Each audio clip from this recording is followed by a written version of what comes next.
kid in America that learned that we're all black? That the original inhabitants of China and Japan were believed to be black. We're actually mutants of the dark-skinned people. We've been telling you that. We've been telling you that. China and Japan had black kings and dark-skinned women queens. Before they bleached the bloodline of the Meiji dynasty, you had the cool black kings. They all. People have always been African. They all. This is the tribe where Asians get all their features from. They all. Even China. China don't want to admit that the bleached elementary school, and the I can't believe I bloodline. still remember this at 45 years of age. But he showed us a map and a theory that everybody came from Africa, that it was all one country. And one day there was like a natural disaster. I'm not sure if it was an earthquake or whatever, but then it split up into all these different continents that we see today. And of course, based off of where it split off, and if you're closer or further away from the equator, you're going to be a little bit more fair skinned, or you're going to be a little bit more dark skinned. And then the climate played a factor into why people... You mean a little bit more light skin and a little bit more dark skin? Because fair has nothing to do with the color of a human being's skin. The definition of fair is appearance, beauty, beautiful. Look a certain way and how they develop certain features and whatnot to adapt to said climates. But originally the world was one big piece of land and we were all African. So when you say black folk are the original humans and creators of civilization worldwide, and Asians are a variation of black people, yeah, I'm freaking black. And that's why I can make a mean mac and cheese that's 7 layers deep. Because I'm black. They just discovered, this Chinese geneticist just discovered, and you can see the video, he goes, well, in all my studies, I've realized that Asian people come from Africa. We've been telling you that. We've been telling you that. But, you know, it's us saying it. He goes, and they come from, Asians come from the Rosa. You know the Rosa? That's an X. That's an X when they do. That's an X. They're South Africa. So they look like black Chinese people. Yeah. They discovered, they say, we are from this southern... Debbie, did you see what Mandela looked like? He looked like a Chinese black man. You see his eyes? We have the right to understand them. He looked like a Chinese. The Khoisan people, if you look up the San people, they're the oldest people. But then they discovered in England, they said, we are going to go and discover the oldest living person. He's a black dude. Did you know that? Have you heard of the Cheeseboro Man? I did not know. The Cheeseboro Man is a black fossil they found in the British people. Like, no, bullshit, no. It's a black dude. We were here before you. You don't think we walked around? You don't think we're like, hey man, let's go over there? I don't think they sounded like that. That sounded more like Eddie Murphy. Asian people have always been African. Hello, my friend. I noticed a range of strange statements you made in this video, so let's address them. All human life, human meaning color, people of color, okay, people of melanin. By the out of Africa theory, all humans come from Africa, not just dark-skinned people, but all humans. That includes the populations of Y'all.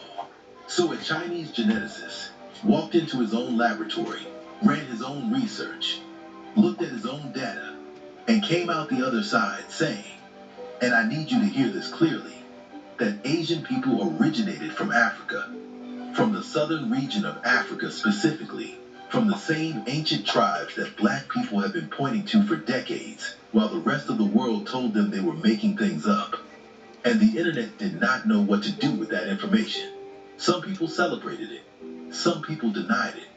Some people got very quiet, very fast. Ignorant. But the most interesting reaction of all came from the people who have spent years looking down on black people, dismissing black culture, mocking black features, and treating blackness like it was the bottom of the human hierarchy, because those people had to sit with the fact that the science they claim to respect, the genetics they claim to trust, the research they claim to follow wherever it leads, that science just told them, that the people they were looking down on are the people they came from, and they cannot handle it. Stay with me, because this one goes all the way back. This one has roots that run deeper than most people are willing to dig. And this one is going to make you see the entire conversation about race, identity, and human origin in a completely different way. Welcome back to the channel. If this is your first time here, you found the right place at exactly the right time. Leo Muhammad been trying to tell you. We bring the facts, we bring the history, we bring the Don't want to listen. and we bring the kind of commentary that cuts through the noise and gets to the truth that most people are too uncomfortable to sit with. If that is what you have been looking for, hit that subscribe button right now and drop a like on this video so more people can find this conversation. Because what we are talking about today is not just a social media moment. It is a scientific reality that has been documented, researched, and confirmed by geneticists across multiple countries. And it deserves to be treated with the full seriousness it carries. Most of Now, before Farrakhan been trying to tell we you. need to lay the foundation. We need the facts on the table. Don't want Because this conversation cannot happen without them. The out of Africa theory is not a fringe idea. It is the scientific consensus among geneticists, anthropologists, and archaeologists across the world. It holds that all modern human beings, every single person alive on this planet today, regardless of their skin color, their eye shape, their hair texture, or their geographic origin, descended from populations that migrated out of Africa.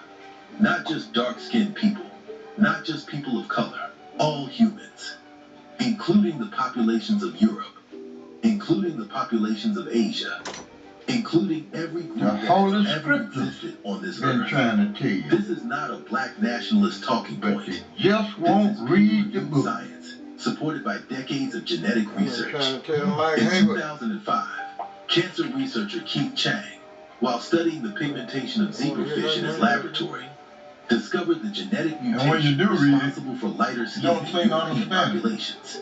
His research demonstrated that lighter skin is a mutation, a biological adaptation that developed over long periods of time in populations that migrated to low sunlight environments. The mutation helped those populations absorb more vitamin D in regions where sunlight was limited. This is documented science. This is verifiable research. This is not opinion. Now let us set up the clip, because when this information started circulating online, the reactions were everything. Europe. What do you say? The Denisovan are believed to descend from populations that migrated out of Africa. People should know that all African women, or what people call today black women, have the Eve gene. The Eve gene has the capability of reproducing any human being of any color, of any race. This is what happens when you get your information from Facebook. You have a complete misunderstanding of what the Eve gene is. The Eve gene refers to mitochondrial DNA, which is passed down from mother to children. Now, if we were to trace back everybody's mitochondrial DNA, we can reach a single individual that lived over 100,000 years ago. Now, this supposed single individual that lived over 100,000 years ago is nicknamed mitochondrial Eve, hence the term Eve gene. Humans have developed different physical characteristics to adapt to different environments. Such characteristics are acquired through genetic mutations which have occurred over long periods of time. For example, the development of lighter skin is a mutation that helps adapt to low sunlight environments. Your ability to produce a child with a phenotype of a different ethnicity or race has nothing to do with what mtDNA haplogroup you're a part of. It's more so to do with who you choose to mate with. Who are the indigenous people of South Africa? It's the Khoi and the San. They're a very ethnic and genetically separate group, right? Yes. There's a lot of genetic and ethnic diversity in Africa. Yes. Bushmen, those people are very distinct. In fact, I've read that genetically they're more akin to Asians than they are to black Africans. I've heard that too. Yeah. But the Khoisan people have haplogroup A. How do you explain that? A only exists on the African continent to any significant degree. Among ancient Ethiopian people, Pygmy people, and the Khoi and the San people, which is why some geneticists connect ancient Ethiopian and Khoi and San people. And what did you find? So we did not see any even one one single individual that could be considered as the descendant of the Homo erectus in China. Rather, everybody was a descendant of our ancestors from Africa. The result couldn't have been any clearer. Make you feel, as a Chinese person? After I saw the evidences that we generate in my laboratory, I think we should all be happy with that, because after all, modern humans from different part of the world are not so different from each other. See, this is why racism just doesn't make sense to me. You've got people in Africa who are literally the descendants of Chinese people. Look at their features. They got those Chinese features, the eyes, like the face in a lot of ways. Racism doesn't make sense because we all are connected to each other in some way. The Most High God created every living thing. Makes sense. So what is that to you? And these guys are coming to that north side. Botswana, South Africa. My grandmother came from this tribe, kind of. Like me, were actually mutants of the dark skin. One more important piece of the puzzle was found in 2005, when cancer researcher Keith Chen was studying the black and white stripes of zebrafish. There are a lot of zebrafish in my laboratory. As I'm a geneticist, I study. Come on, man.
According to the Ethiopian Bible, Christ may not return where the world is waiting for him.